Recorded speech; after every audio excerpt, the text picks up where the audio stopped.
দিছি তোক এটা ঘৰ লাগে হয় না ঘৰৰ লগত এটা তো কল লাগে আৰু এটা লাইনৰ ব্যৱস্থা কৰি আৰু এটা পায়খানা দিবি লাষ্টত ছোৱালী যেতিয়া বিয়া ঠিক হয় তেতিয়া মোৰ পৰা অলপ পইচা ল'ব দিছি তোক এটা ঘৰ লাগে হয় না ঘৰৰ লগত এটা তো কল লাগে আৰু এটা লাইনৰ ব্যৱস্থা কৰি আৰু এটা পায়খানা দিবি লাষ্টত ছোৱালী যেতিয়া বিয়া ঠিক হয় তেতিয়া মোৰ পৰা অলপ পইচা ল'ব। কথা দি কথা ৰাখিলে ৰাজ্যৰ মুখ্যমন্ত্ৰী ডক্টৰ হিমন্ত বিশ্ব শৰ্মাই কিছুদিন পূৰ্বে ৰামপুৰত এক ৰাজহুৱা সভাত কুকুৰমাৰাৰ ২ নম্বৰ জিয়াকুৰৰ পাৰুল মেধিয়ে মুখ্যমন্ত্ৰীক লগ পাইছিলে ৰামপুৰত এই বিশাল সভাত আৰু তাৰ পিছতে পাৰুল মেধিয়ে মুখ্যমন্ত্ৰীক আবেদন কৰিছিল যে তেওঁক ঘৰ লাগিব পায়খানা লাগিব লাইট লাগিব মাটি লাগিব ভেটি লাগিব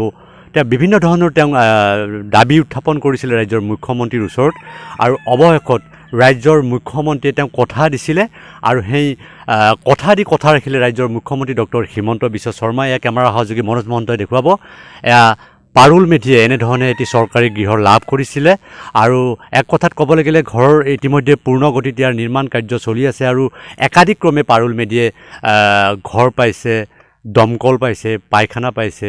সকলো আচলতে মুখ্যমন্ত্ৰীৰ কাৰণে এয়া সম্ভৱ হৈছে আৰু এই সমগ্ৰ যি নিৰ্মাণ কাৰ্য পলাশবাৰীৰ বিধায়ক হেমাংগ ঠাকুৰীয়ে আচলতে তদাৰক কৰি আছে আৰু এক কথাত ক'ব লাগিলে ৰাজ্যৰ মুখ্যমন্ত্ৰী যিহেতুকে পাৰুল মেধিক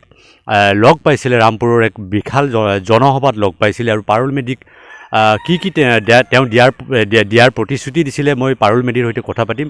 হয় আপুনি ক'ত লগ পাইছিলে মুখ্যমন্ত্ৰীক আৰু কি আপুনি দাবী কৰিছিলে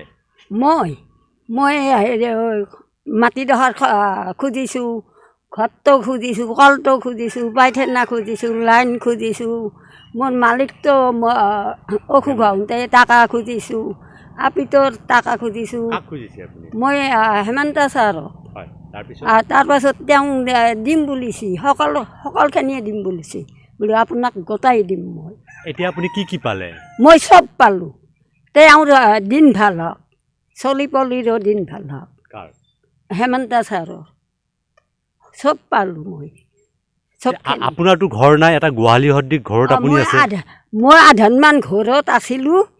এই MLA কৈছিল কি মোৰ ঘৰটো তোমালোকৰ ঘৰটো দেৰি হ'ব বিধেয়ক কৈছিল দেৰি হ'ব মোৰ এই এয়া আছিলে আচলতে পাৰুল মেধি আৰু এক কথাত ক'বলৈ গ'লে আমাৰ নিউজ লাইভৰ দৰ্শকসকলে পাৰুল মেধিৰ আন এখন স্ক্ৰীণত দেখিবলৈ পাইছে কেনেধৰণে গোহালি সদৃশ এটি জৰা টাপলি মৰা গৃহত আচলতে এঘৰ পৰিয়ালৰ পুখুৰীৰ পাৰত এনেধৰণে পাৰুল মেধিয়ে বসবাস কৰে কিন্তু সদৌ পাৰুল মেধিলৈ ভাল খবৰটো আহিছে ৰাজ্যৰ মুখ্যমন্ত্ৰী ডক্টৰ হিমন্ত বিশ্ব শৰ্মাই আচলতে কথা দি কথা ৰাখিলে পাৰুল মেধিক আৰু পাৰুল মেধি আজি আচলতে যথেষ্ট সুখী কিয়নো তেওঁ যিহেতুকে মুখ্যমন্ত্ৰীক তেওঁ বিভিন্ন ধৰণৰ অনুদানৰ কাৰণে তেওঁ আবেদন কৰিছিলে ঘৰেই হওক বা পায়খানাই হওক লাইটে হওক বা ঘৰ ভেটিয়ে হওক সকলো আচলতে সম্ভৱ হৈছে আৰু বৰ্তমান সময়ত আচলতে এনেধৰণৰ মুখ্যমন্ত্ৰীৰ যি আচলতে নেতৃত্ব সঁচাকৈয়ে পাৰুল মেধিয়ে মুখ্যমন্ত্ৰীক আচলতে আশীৰ্বাদেৰে উপচাই তুলিছে কেমেৰা পাৰ্চন মনোজৰ সৈতে ছয়গড়ৰ পৰা ভগৱান দাস নিউজ লাইভ।